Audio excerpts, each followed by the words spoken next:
Hi everybody, welcome back to the Hard Reset Info channel. Today I'm going to tell you how to enable the contrast enhancer on your Samsung Smart Monitor.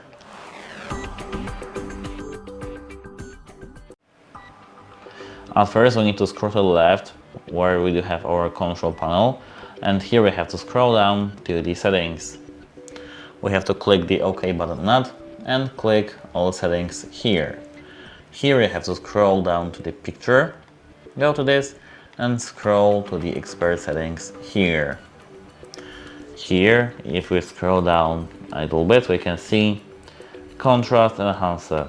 If we click that, we can set it either from high to low or off, or from off to low and high.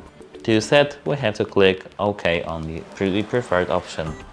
And that's it. Hope it helps you and goodbye.